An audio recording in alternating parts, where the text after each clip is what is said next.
Have you heard of the Seven Gates of Hell? It's a hugely popular paranormal site in rural Pennsylvania, surrounded by urban legend and horror stories. I always took it for granted how popular that site was, growing up only 15 miles down the road. But apparently it's a nationwide phenomenon that some people travel hundreds of miles to visit. Now, I've never been one to believe in the paranormal, and not just ghosts and the like. Anything that didn't have concrete evidence that I could see or feel was hard for me. I was just a logically based person. I'm sure you know the type. My friends, however, were all in that same phase of young adulthood that involved needing to find proof of some kind of ghost, demon, or otherworldly entity. We were all sophomores in high school, and our evenings consisted of all sorts of ghost hunting adventures, such as going out into the woods behind Maddie's house and using a pendulum to try to speak with a spirit, using a Ouija board, and even trying to create a makeshift summoning portal out of kitchen supplies. And none of it ever really worked. Sure, the pendulum swung, but it was windy. And everybody knows that Ouija boards are just controlled by whoever is touching it, wanting to make a spooky scene. I was always there, playing along and having fun, but never truly believing anything. This is why when Kenny brought up going to the Seven Gates of Hell, I was all for it. Aside from the fact that the thing was dripping in paranormal lore, there is an actual story behind it as well. In the early 1800s, there was an asylum in Helena, Pennsylvania. This was back in the day when those that were admitted were not treated so greatly. I don't need to tell you the things that happened to those admitted to asylums before the 1900s.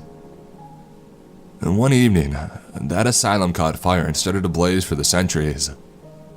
Due to its location in the middle of the woods, it took fire response teams well over 20 minutes to get to the scene. And by that point, well, there was no point.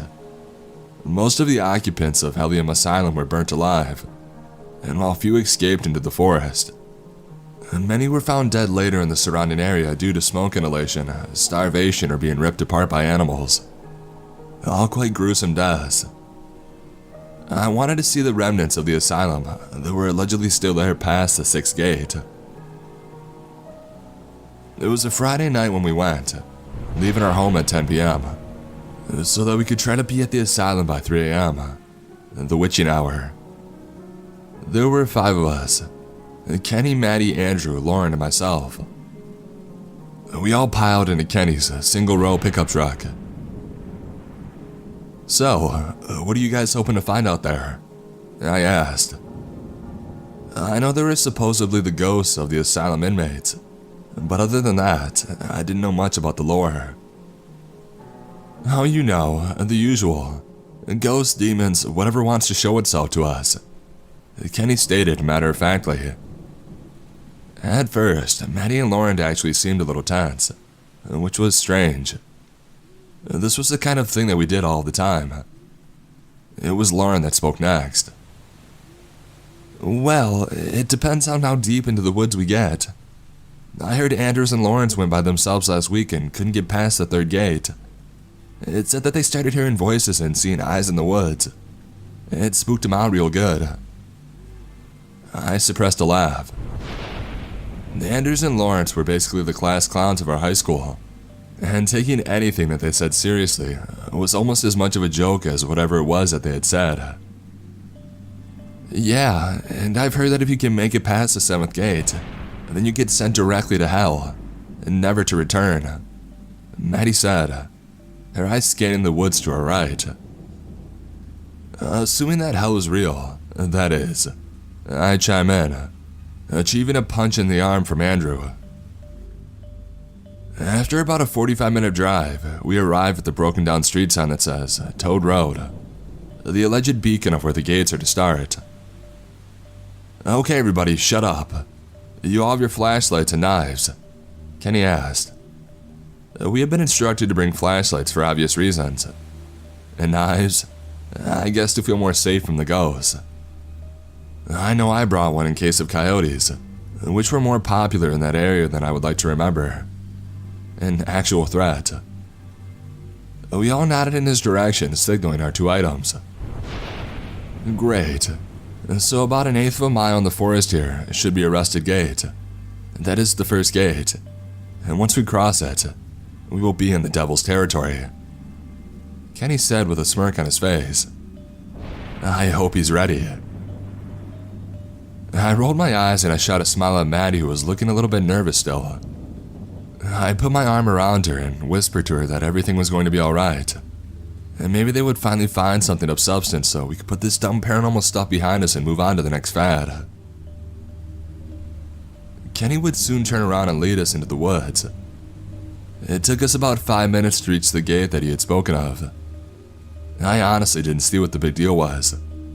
It was a little bit strange for the rusted iron gate to be sitting in the middle of the woods, not attached to anything and being overgrown with vines and weeds. But scrap metal was found everywhere. There wasn't a huge significance. The others seemed a mixture of elated and nervous at the same time. So, what is supposed to happen after we cross? I asked, preparing myself for the made-up shenanigans I'll be experiencing soon. The first gate isn't much. According to legend, since we are the furthest away from the asylum, there are the least amount of spirits here. They would likely try to push you around so you may feel a bit of pressure, but that's about it. Oh, and also, our phones will probably go out here.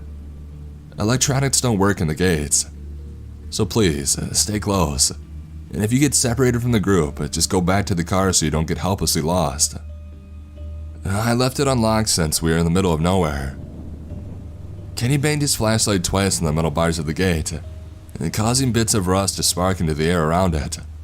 And then with a theatrical performance, he stepped to the other side of the gate. I was next to follow, and then the rest of the group, and unsurprisingly, I felt no different. We walked for a few more minutes and I went to check my phone. It had shut off, which was strange, because the battery life had been almost 80 when we had left the car. I guess cell service just didn't work this far out in the country. So, all your phones are actually off then? I ask, making sure that I'm not the only one. One by one they check and one by one they agree with me. I'm more concerned about us getting pulled apart from each other than the fact that maybe this could be a paranormal interaction. Maddie in particular freaked me out by this. Guys, I don't know, this feels a little bit too real to me, Maddie said nervously, looking back towards the way we came. Probably judging whether the social repercussions of going and waiting in the car and being called a baby inevitably by the rest of the group was worth it. Oh, stop, it's fine. Worst comes to worst, we all die in a poltergeist extravaganza, Kenny said, not helping. We continued walking. The next gate was about a mile deeper, and we weren't moving super quickly. So, Kenny, what is supposed to— Ow! Andrew stopped himself mid-sentence and glanced down at his leg. He pulled up his jeans to mid-calf and revealed a large cut spanning about 4 inches off the back side of his lower leg. What happened? I asked, looking around with the flashlight, attempting to find any thorn bushes or other culprit. I felt a light tapping on my shoulder, and I turned around to see who it was, only to find that no one was there. Maddie, Lauren, and Kenny were all standing next to Andrew, and I was alone where I stood. Okay, weird, I'll admit it. I don't know, I was just walking and it hurt, and then this, Andrew said, motioning towards his leg. I mean, it's not that bad, just unexpected is all. Let's keep going. We made it to the next gate a few minutes later, only Maddie complaining of feeling like she was getting shoved to the side. She compared it to when you're walking next to someone who is leaning into you. She was scared though, and placebo is a strong thing, especially in the paranormal, so I chose to ignore that.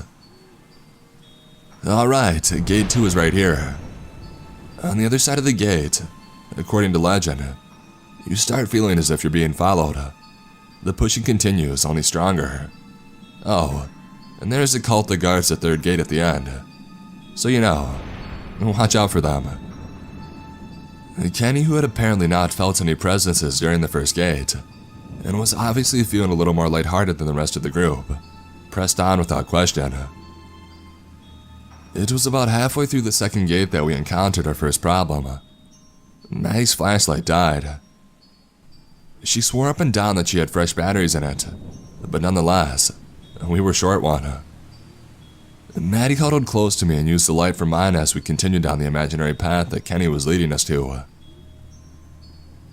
About a quarter of a mile past the second gate, we heard a scream.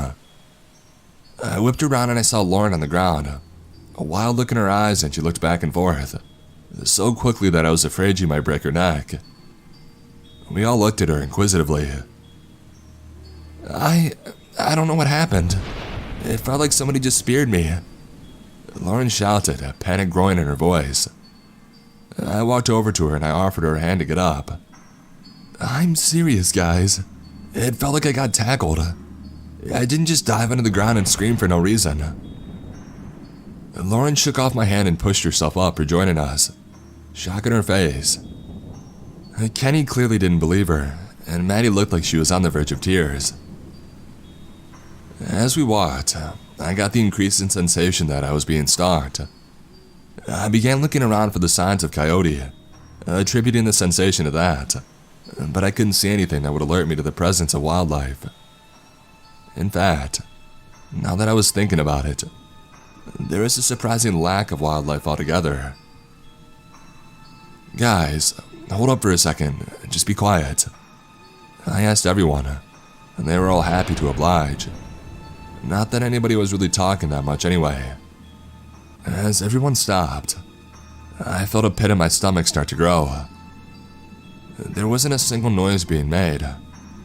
No crickets, no wind, no leaves cracking in the distance. Complete silence. And that's strange, isn't it? The lack of sound. I stated my concerns out loud.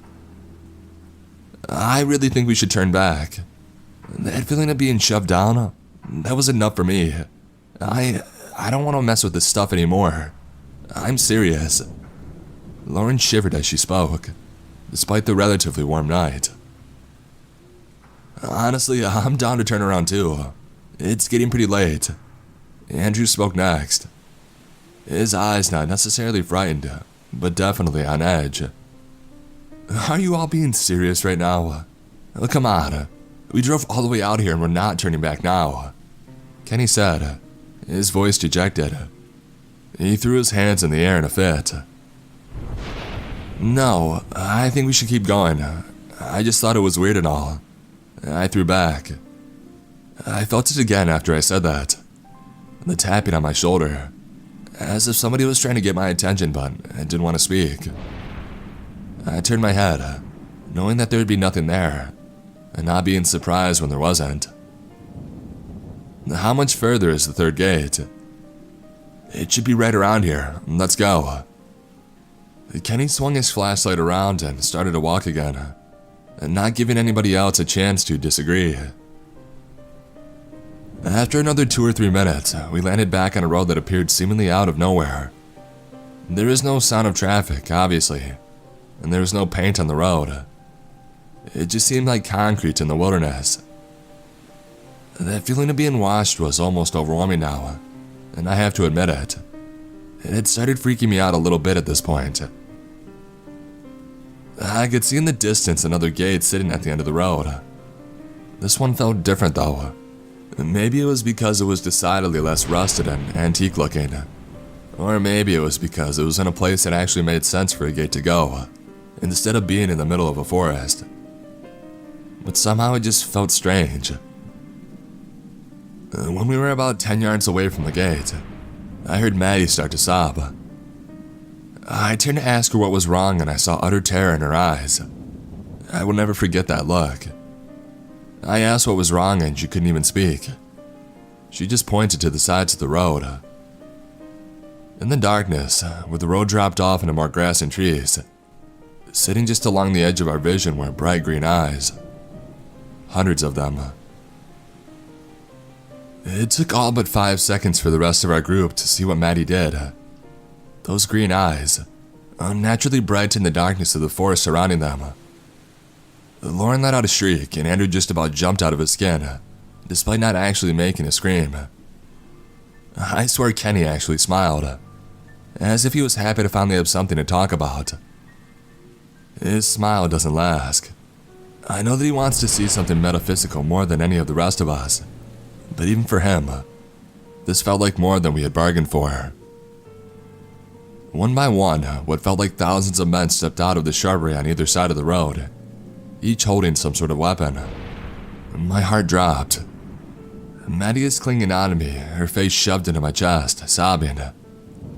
Andrew looks distant, like his brain wouldn't allow him to process the situation. Lauren was also crying silent tears, and Kenny had an awful grimace that came from trying to look like he wasn't scared, just to preserve his social status, and he was actually shitting his pants. The figures were silent as they approached. They were humanoid in shape, but something about them was distinctly wrong. Maybe it was the way they appeared darker than they should have, even as they got closer and our flashlights could reach them. Maybe it was the way they seemed to float instead of walk as they moved, or maybe it was the noise it emitted from them. It was subtle, a small static like white noise, but it's amazing how loud things sound when you haven't heard noise at all in the last 45 minutes. 3 of the figures maneuvered themselves between us and the third gate, their gaze never breaking from our own. One stepped forward, his hands wrapped around what appeared to be a shotgun, the other 2 clutching giant clubs made of wood and scrap metal.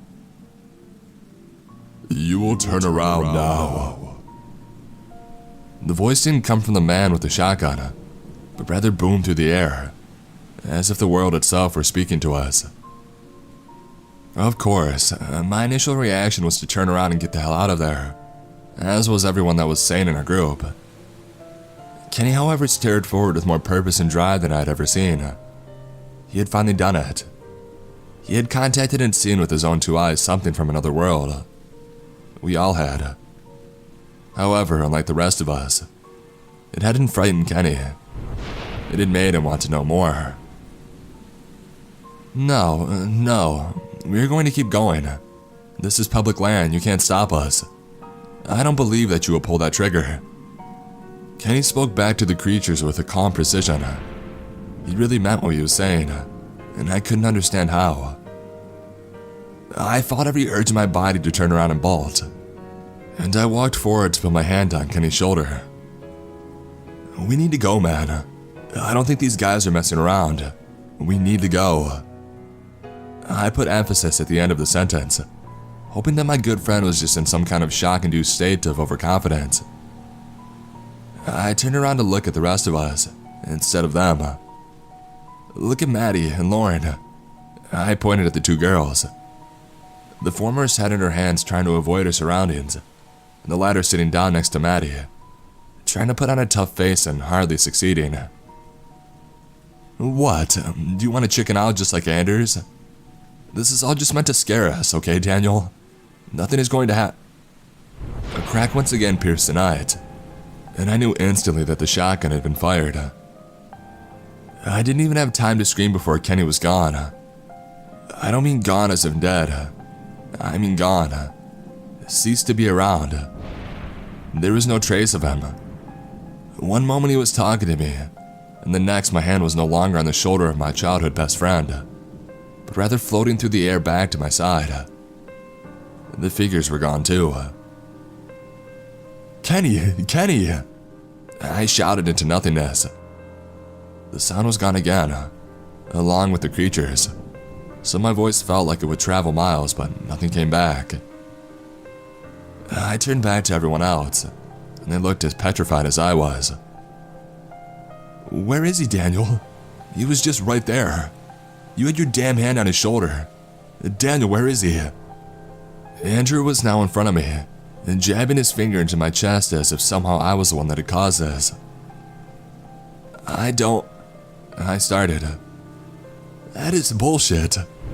Andrew shoved me hard enough that I stumbled backwards and almost fell over. "People just don't disappear." His rage quickly dissipated into worry as he walked over to where Kenny was, just a few moments earlier, and he fell to his knees. "We have to leave now. Tell the police what had happened. I don't know. We just can't abandon him out here, Andrew. We have to keep going." It was Lauren that spoke this, the steely look on her face much different than the one she was wearing only a minute ago. She was right. If we left now, Kenny might as well be dead. He still might be dead, but if we keep going, maybe we can find those creatures again and try to strike a deal. There was nothing I wanted more than to leave this forest and never come back. But at this point, we didn't have a choice. Maddie looked up for the first time since the Darkman had arrived, her entire face red and tears staining her cheeks. When she spoke, her voice cracked and she sniffled to try to stop her noise from running to no avail. I don't want to. I just want to go home." She was defeated, and I didn't blame her. However, unless she wanted to walk back through the woods alone, she was going to have to get through it. Kenny needed us. "I'm sorry, Maddie. I know you're scared. We all are. But we have to do this right now.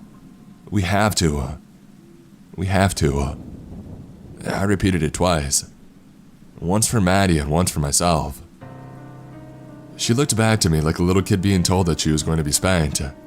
But she nodded her head and let out another burst of tears before eventually standing on her own. Without giving myself any more time to think about it, I walked up to the third gate. I put my hand on it, and I walked around to the other side. The others followed me, if hesitantly. The road that we had been walking on disappeared directly on the other side of the third gate, strangely enough. So we were back to walking through wooded terrain and keeping our eyes out to whatever may lurk in the trees. I had taken point in Kenny's absence. Maddie staying constantly on my side, followed by Andrew and Lauren. We walked in a tight square forward. It was odd, but for some reason I just knew where to go, as if I was being guided, but by a force that was unseen or unfelt.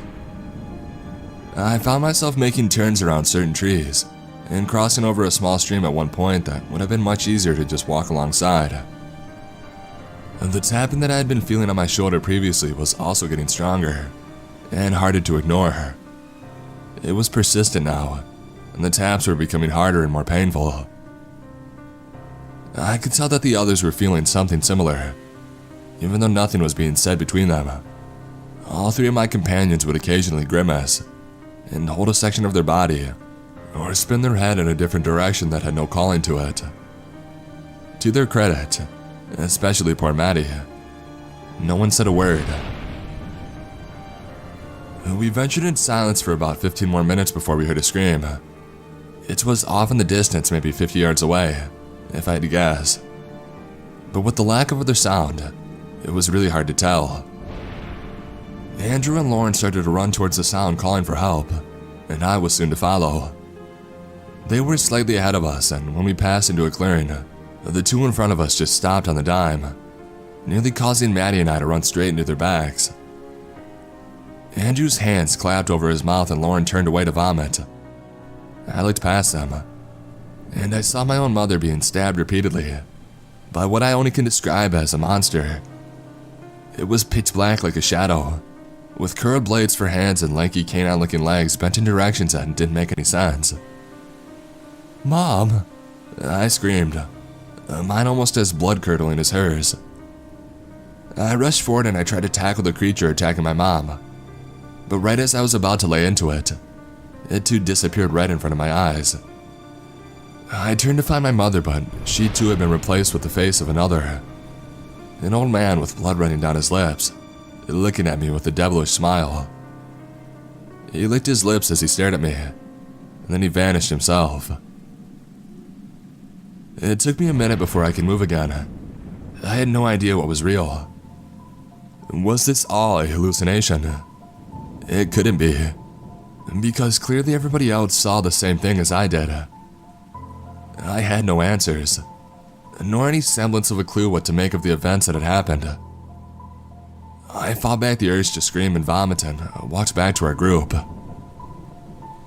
"What are we even going to do, if we find him?"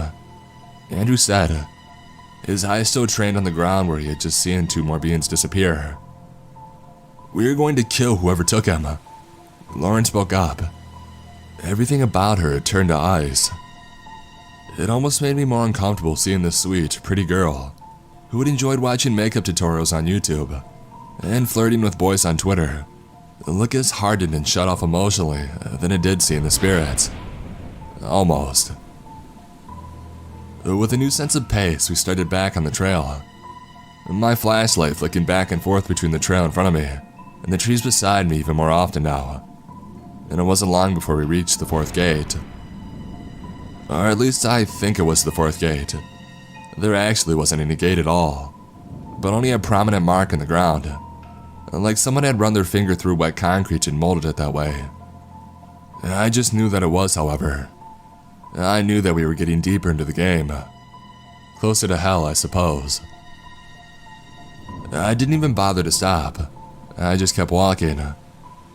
The moment I stepped past the gate, I knew that I was correct. It felt like it had dropped 20 degrees instantly. I also heard sound again, but it wasn't the average forest sounds. It was distant wails. That could have been mistaken for a gust of wind in different directions, but not this one. When Maddie stepped over the line, her face froze and looked at me. I did my best to smile for reassurance, but I'm sure that it wasn't worth much. She put her head back down and pulled her jacket closer around her. "Are we going to talk about how we made it here? To the 4th gate with no directions?" Andrew was looking at me, and then pointed back down at the line in the dirt. "I mean all the turns that we could have taken, all the different routes we could have gone down. This gate is hardly 6 feet long in the forest that's how big? And how in the hell did we even know that this was supposed to be a gate? I can't be the only one that just knew." Andrew was ranting, something he did to cope with things. Normally it was when a guy pissed him off at school by talking to a girl he was interested in, or how his favorite football team lost and it was all on the referees. But this time, it was about the ghost that kidnapped and possibly killed our best friend. "I don't know, I don't have an answer. Let's just keep moving, okay? I don't want to stand in one place for too long," I replied. "Screw this." Andrew crossed his arms and let out a shiver from the newfound cold, but he continued to walk ahead of me. Lauren simply walked by his side and looked straight ahead, focused on an unknown point in mindset only on completing her objective. The further we got into the land of the 4th gate, the harder it was to ignore the background sound of our track. It was clearly screaming, and it was clearly in the direction that we were heading. But then again, I guess we had given up rational thought the moment we had decided to continue further into this damn forest, instead of turning around and cutting our losses at one of us. I know that may sound messed up to say, but I'm afraid that even if we make it out here, our lives will never be the same again. I know mine won't be. I don't really remember when, but at some point images started flashing through my head, ones that were not my own. I saw ash and monsters, endless miles of snow, spiders by the millions crawling along the ground. They were terrifying and would flash in front of my conscious every couple of minutes for a brief moment. It was distracting. I wanted them to stop, and after a while, I started cringing every time I knew I was due for another. As we grew deeper, the visions grew longer. Eventually it became all I could do to focus on walking straight. My gut instinct was to sit down and close my eyes to try to make it stop. I knew that it wouldn't help, but I had the strongest urge to do it anyway. I persisted and I kept moving. I trained my eyes on the back of Andrew's head, and I grounded myself there. I was in the middle of one of these visions, one where I was flying but my wings were on fire, and I knew that soon I would fall to my death. And then I heard Maddie scream again. I snapped back to reality and I looked to my right, where she had been stationed all evening. She was gone, but not in the way that Kenny had been gone. This time there was a trail of blood. I don't think that makes it any better. Please help. I followed the voice of a tree and I saw Maddie pinned to the trunk, a thick branch penetrating through her stomach. I crossed the distance in between us in moments and I looked up. She was out of my reach and her eyes were closing quickly. "Maddie, please stay with us, we can help," I yelled up at her, desperately racking my brain for any solution. I whipped around to find Lauren climbing up a dogwood next to the one Maddie was impaled on. Andrew and I looked helplessly on. "I got you, Maddie, I got you." Lauren's voice was reassuring as she worked her way a good 15 feet off the ground to a crossing point between the two trees. I had forgotten how much of a climber Lauren had been in elementary school. It felt like ages ago, but it sure as hell was useful now.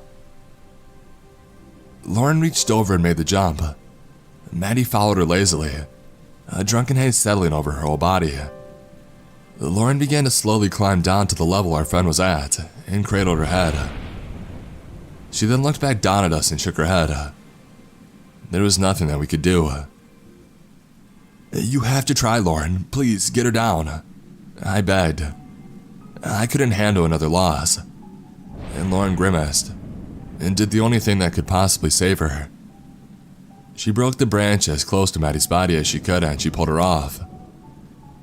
I'm not sure actually if she managed to pull her the whole way off the tree branch.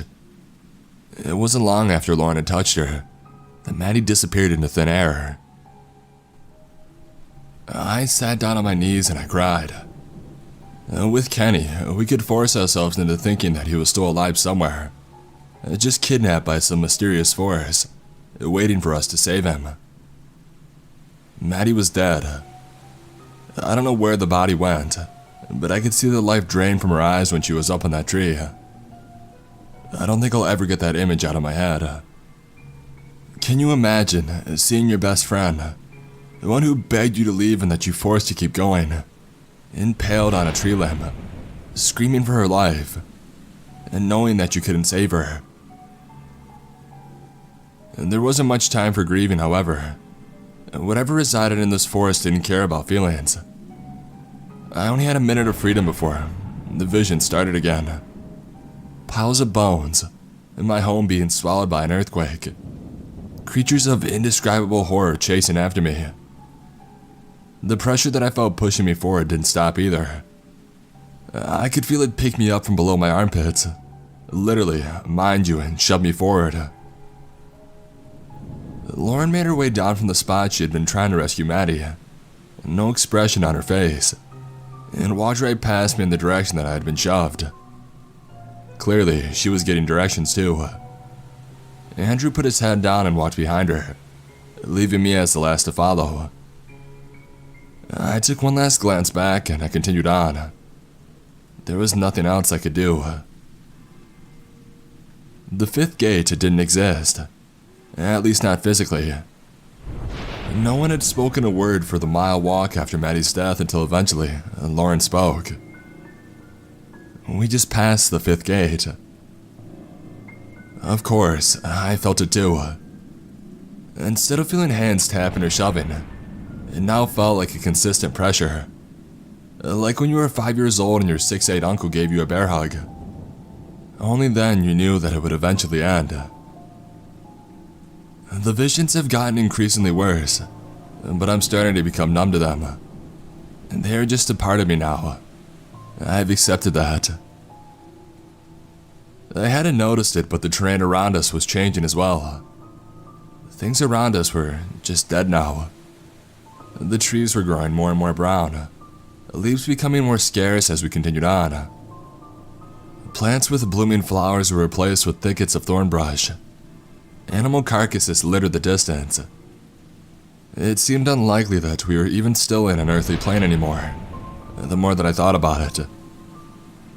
Something like this would have garnered the attention of the local government in an attempt to stop whatever was causing the death. And as far as I could remember, when we were looking at Google Maps of the area, there was no such large, lifeless area. It wasn't long until we saw the eyes again. It felt less eerie this time around, and more sinister. As if the surrounding forest wasn't enough. As soon as I saw the bright green glow around us, I felt the depth of the place. It weighed on me like 1,000 pounds. I glanced at my friends. Andrew was darting his head back and forth in all directions, while Lauren kept her focus straight ahead, ignoring her surroundings completely, as if she had been for what seemed like years. "You have one last chance." The same voice as before at the third gate boomed through the air like a tornado. None of us listened. Moments later, the dark figures appeared again, weapons in hand. They were more grisly this time, however, no longer shrouded in dark capes, but rather flaunting their unnatural bodies to us. Their limbs were too long, and bodies too thick, and worst of all, their skin was pulled so taut against their bone that it looked like a demon summoned from a sacrificial ritual. I guess in a way, they were. They had only appeared for a moment before they rushed at us, unlike the previous encounter, where they had stood still and simply waited. This time they came at us from all sides, sprinting. I immediately sprung into a sprint forward of my own, Lauren and Andrew doing the same. "We need to find a way through," I shouted, even though I was only a foot or two behind. The white noise emanating from the creatures was deafening. "Split that, can't reach all." I could only hear bits and pieces of what Lauren was saying, but her message was clear. She wanted us to split up, each running in a different direction, so that hopefully they would chase one and leave the others. I couldn't have disagreed more. "Someone will die, Lauren. We have to stay together," I screamed back. Like hell I was going to lose another person to this damn forest. "One, us all," I overheard. She thought that it was going to be either one of us or all of us, and she was probably right, but that didn't make it okay. I just ran as hard as I could behind her. The creatures were closing in, and I had just managed to sneak by one of the incoming demons in front of us, as he swung his club at me by dodging to the left. It wasn't going to be the last though. I was running out of steam, and fast. That, along with the fact that I had no idea how long we would have to outrun these things, or even if we could, it made me want to give up. Maybe it would be easier just to give in. Let this nightmare be over. The thought of Maddie and Kenny was enough to pull me through. I pictured Maddie's face as she breathed her last breath, and the look of determination in Kenny's eyes as he stared down these dark men in the first time. I had to keep going. Suddenly, Andrew stopped. It nearly knocked me over as I tried to pull him with me, but he didn't budge. "Andrew, what are you doing? Come on, we have to move." I shook him and he just shook his head at me. "I can't do it, Daniel. I give up." A single tear fell from his right eye, and he sat on the ground. The demons were nearly on us from the back now. I grabbed my friend's arm and I pulled harder, trying to force his hand, but he was dead weight. "Go on, Lauren needs you. Save them. I'm sorry."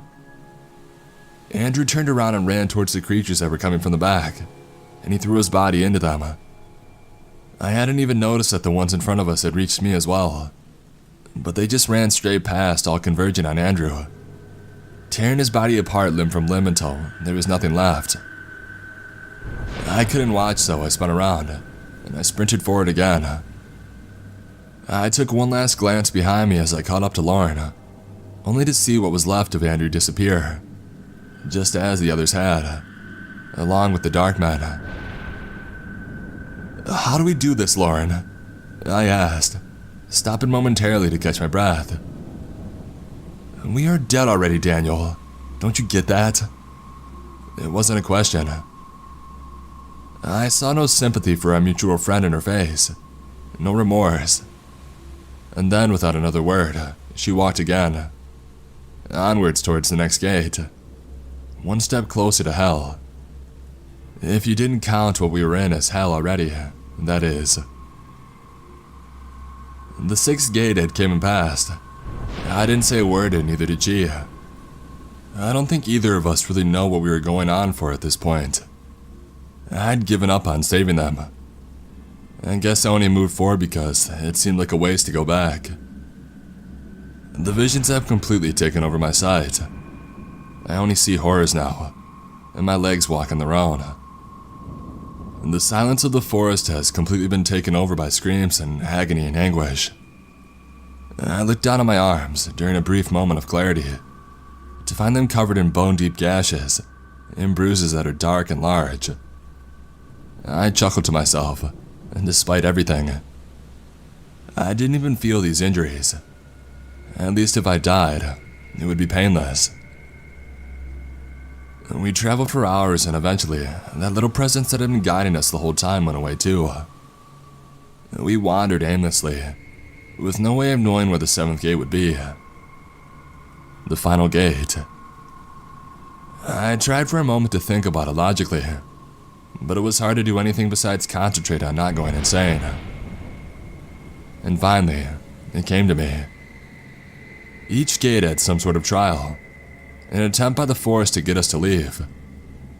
Gate 1 was our phones going off, enough to dissuade some but not us. Gate 2 was the first presence of the supernatural, when we all knew that this wasn't normal. Gate 3 was the first appearance of the Darkman, and the loss of Kenny. 4 was Maddie. 5, Andrew. The thought popped into my mind at the same time as it did to Lauren, undoubtedly from whatever devil source had been guiding us this whole time. Only one can go. I tried to ignore it. Lauren didn't. She spun around only a moment after the voice had rattled through her head and clocked me straight in the jaw. She was a small girl, but it was enough force to send me to my knees. "What are you doing? We can..." Another punch to the temple. This time my vision blacked out, and I curled up into a ball on the ground. "No, the forest has rules. You play by them or you die. How haven't you learned?" She shouted, before sending a kick to my exposed back. I began to cry. Another kick and then another. Finally she turned me over and kneeled on top of me, resting her thumbs against my eyes. "You were always weak, Daniel." Lauren spoke and then began jamming her thumbs into my eye sockets. I can't begin to describe the pain. It's unimaginable, even with the torment I have experienced in the last 8 hours.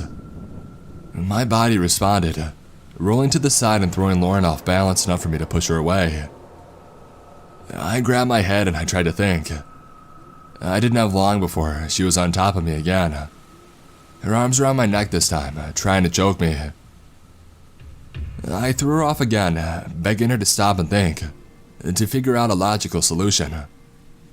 She was having none of it. She came back again and again. Each time I threw her away, using my size and strength to my own advantage. I could tell that she was tiring. Her attempts were getting weaker and weaker. She came at me again and I threw her again, but this time she didn't get up. I walked over to her, my hands still massaging my eyes, trying to get feeling back in them. When she turned around, the ice in her eyes had melted back to the warm ocean blue that I remembered so fondly. "Daniel, what's going on? I can't feel my legs." She whimpered. I looked down and immediately realized the problem. The last time that I had thrown her away, she had landed on a large rock. That rock had cut open the back of her neck, and bone was sticking out through the skin. I had broken her neck. "It's going to be okay, Lauren. I'm right here. We're gonna make it." I tried to soothe her, but the fear in her eyes broke my heart. I knew that it was a lie. I cradled her in my arms, and I did my best to keep her company. After a minute, she was gone, and disappeared just like the others. And suddenly, I was alone. When I looked back up, the seventh gate was directly in front of me, a grand sight. It reminded me of Wayne Manor in the Batman comic books, Victorian in style, elegant and flawless. Behind it was the fabled asylum. It didn't appear to have any fire damage as was suggested, but rather it looked pristine, like it had been built yesterday. Initially, I questioned it, but it was fleeting. I knew I just had to get there. As I walked up to it, the gate opened in front of me. I stepped through, and suddenly all the noise, voices, pressure, everything was gone. It felt normal, like I was just walking through the forest again. All of my cuts and bruises were mended, and my mind was my own. I walked to the front door of the asylum, and I rested my hand upon the handle. With a deep breath, I swung it open. Standing in front of me were Kenny, Maddie, Lauren, and Andrew. I wanted to be relieved, but the sight of them made it hard. All four were battered, bloody, and crying. I tried to run to them, but an invisible force kept me from entering the asylum that held them captive. One of the dark men came out from the shadows of the room to the right and slashed through Kenny. He let out a guttural scream, followed by a cry for help. I pounded on the invisible wall and I screamed, but they could not hear me. Save them all or save yourself. The familiar boom of the dark men echoed through the air, and I spun around to see the creature directly behind me, a hot breath scorching my face. For once, the presence no longer seemed menacing, but inquisitive. I tried to hit it, but my hand went right through it. What do you mean? I shouted. Save them all or save yourself. It just repeated itself, its bright green eyes staring into my soul. I guess I should be thankful. I had given up any hope of saving my friends, and now I had the opportunity to. I wished that I could come back with them, but the Darkmen have made it clear that that isn't a possibility. They did let me write a note, though. I know you won't remember this, but I hope that you can take me seriously when I say, don't attempt the 7 gates of hell. It isn't worth it. Signed, Daniel Huntington. My name is Lauren Lopez, and this letter was delivered to my house earlier today. I don't know, it probably isn't real, but just in case I wanted to share it with you all. I don't know anyone by the name of Daniel Huntington, but the whole thing does feel kind of familiar. I have a feeling it's one of Kenny's tricks to try to get us to do something he doesn't think we all want to do. If that was his plan, though, it worked. I had never heard